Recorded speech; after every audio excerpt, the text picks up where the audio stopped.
بسم اللہ الرحمن الرحیم۔ السلام علیکم ورحمۃ اللہ وبرکاتہ۔ تاریخی ویڈیوز اور اسلامک اسٹوریز کے لیے نعمانی بلوچ چینل کو سبسکرائب کریں، لائک کریں اور شیئر کرنا نہ بھولیں۔ کچھ برس پہلے کی بات ہے، رسول کریم صلی اللہ علیہ وسلم صحابہ کرام میں بیٹھے ہوئے تھے اور ادھر ادھر کی باتیں ہو رہی تھی۔ باتوں کا رخ کفار کے علاقوں کی طرف مڑ گیا اور ذکر فارس کی شہنشاہی کا چل نکلا۔ حیرہ اس شہنشاہی کا بڑا اہم مقام تھا۔ کسی صحابی نے کہا حیرہ ہاتھ آ جائے تو اسے فوجی اڈہ بنا کر کسریٰ پر کاری ضربیں لگائی جا سکتی ہیں۔ دو مورخوں بلازری اور طبری نے لکھا ہے کہ رسول کریم صلی اللہ علیہ وسلم نے فرمایا کہ تھوڑے ہی عرصے بعد حیرہ ہمارے قبضے میں ہوگا۔ یہ دونوں مورخ لکھتے ہیں کہ اس محفل میں حیرہ کی اہمیت اور اس علاقے کی خوبصورتی کی باتیں ہونے لگیں۔ عبد المسیح مشہور آدمی تھا۔ اس کی ایک بیٹی تھی جس کا نام کرامہ تھا۔ اس کے حسن کے چرچے تاجروں وغیرہ کی زبانی دور دور تک پہنچے ہوئے تھے۔ اس کے اپنے ملک میں اس کا حسن و جمال ضرب المثل بن گیا تھا۔ بلازری اور طبری نے لکھا ہے کہ رسول کریم صلی اللہ علیہ وسلم کی اس محفل میں سیدھا سادہ اور عام سا ایک آدمی شعیل بھی موجود تھا۔ یا رسول اللہ صلی اللہ علیہ وسلم، شعیل نے عرض کیا، اگر حیرہ فتح ہو گیا تو عبد المسیح کی بیٹی کرامہ مجھے دے دی جائے۔ رسول کریم مسکرائے اور عذرائے مذاق کہا، حیرہ فتح ہو گیا تو کرامہ بنت عبد المسیح تیری ہوگی۔ ان مورخوں نے یہ نہیں لکھا کہ حیرہ کی فتح سے کتنا عرصہ پہلے یہ بات ہوئی تھی۔ اب حیرہ فتح ہو گیا۔ خالد رضی اللہ تعالی عنہ کی فوج کا ایک عدیڑ عمر سپاہی اس وقت ان کے سامنے جا کھڑا ہوا۔ جب کچھ شرائط عبد المسیح اور خالد کے درمیان طے ہو رہی تھی، کیا نام ہے تیرا؟ خالد نے اپنے سپاہی سے پوچھا۔ اور میرے پاس کیوں آئے ہو؟ سالار اعلیٰ، سپاہی نے کہا، میرا نام شعیل ہے۔ خدا کی قسم، رسول اللہ نے مجھ سے وعدہ فرمایا تھا کہ عبد المسیح کی بیٹی کرامہ تجھے دے دی جائے گی۔ آج حیرہ فتح ہو گیا ہے، شہزادی کرامہ مجھے دی جائے۔ کیا تو کوئی گواہ پیش کر سکتا ہے؟ خالد نے پوچھا۔ خدا کی قسم، میں رسول اللہ کے وعدے کی خلاف ورزی کی جرات نہیں کر سکتا، لیکن گواہ ہوئے تو میں تیری بات کو سچ نہیں مان سکتا۔ شعیل کو دو گواہ مل گئے۔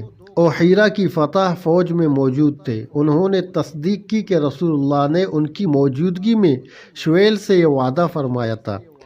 رسول اللہ صلی اللہ علیہ وسلم کا وعدہ میرے لیے حکم کا درجہ رکھتا ہے۔ خالد نے عبد المسیح سے کہا، تجھے اپنی بیٹی اس شخص کے حوالے کرنا ہوگی، یہ بھی شرائط میں لکھ لو۔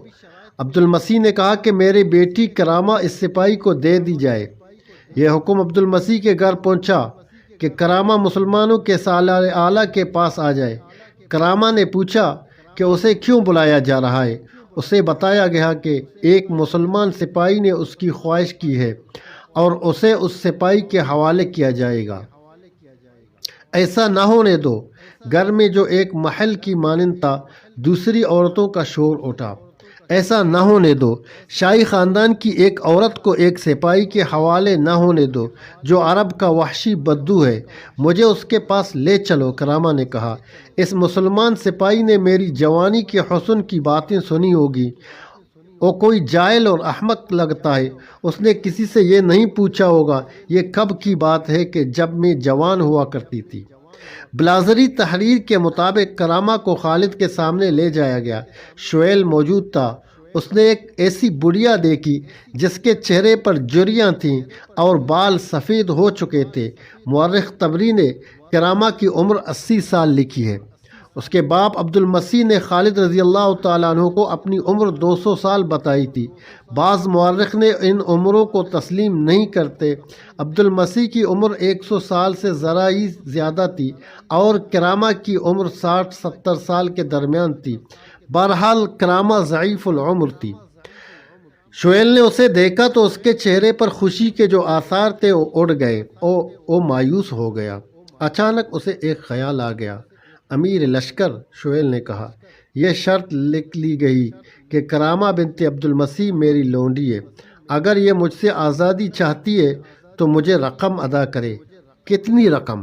کرامہ نے پوچھا۔ 1000 درہم۔ شعیل نے کہا، میں اپنی ماں کا بیٹا نہیں ہوں گا کہ 1 درہم بھی بخش دوں۔ کرامہ کے بوڑھے ہونٹوں پر مسکراہٹ آ گئی۔ اس نے اس خادمہ کو جو اس کے ساتھ آئی تھی اشارہ کیا۔ خادمہ دوڑی گئی اور 1000 درہم لے آئی۔ کرامہ نے یہ درہم شعیل کے حوالے کر دیے اور آزاد ہو گئی۔ شعیل کا یہ عالم تھا کہ 1000 درہم دیکھ کر حیران ہو رہا تھا، جیسے اس کے ہوش گم ہو گئے۔ اسی نے اپنے ساتھیوں کو جا کر فاتحانہ لہجے میں بتایا کہ اس کے ساتھ دھوکہ ہوا تھا۔ اس نے ایک ضعیف العمر عورت کو جو جوان سمجھ لیا تھا، لیکن اس نے اس سے 1000 درہم کما لیے۔ صرف 1000 درہم؟ اس کے ساتھی نے اسے کہا، تو ساری عمر احمق ہی رہا۔ کرامہ شاہی خاندان کی عورت ہے، اس سے تو کئی ہزار درہم لے سکتا تھا۔ اچھا؟ شعیل نے مایوس ہو کر کہا، میں تو سمجھتا تھا کہ 1000 درہم سے زیادہ رقم ہوتی ہی نہیں۔ اس کے ساتھیوں کے ایک زوردار قہقہے نے اسے اور زیادہ مایوس کر دیا۔ خالد رضی اللہ تعالی عنہ نے مال غنیمت کے ساتھ تمام تحفے مدینے بھیج دیے۔ مدینے سے خالد کے لیے امیر المؤمنین نے پیغام بھیجا کہ یہ تحفے اگر مال غنیمت میں شامل ہیں یا جزیے میں تو قابل قبول ہو سکتے ہیں، اگر نہیں تو جنہوں نے یہ تحفے دیے ہیں ان سے ان کی قیمت معلوم کر کے جزیے میں شامل کر لو۔ اگر تم جزیہ وصول کر چکے ہو تو تحفوں کی رقم ان لوگوں کو واپس کر دو۔ خالد رضی اللہ تعالی عنہ نے ان سب کو بلا کر انہیں تحفوں کی قیمت ادا کر دی۔ محترم، یہ تھا حضرت خالد رضی اللہ تعالی عنہ اور حیرہ کی فتح اور شعیل رضی اللہ تعالی عنہ اور کرامہ کے واقعہ۔ میرے چینل کو سبسکرائب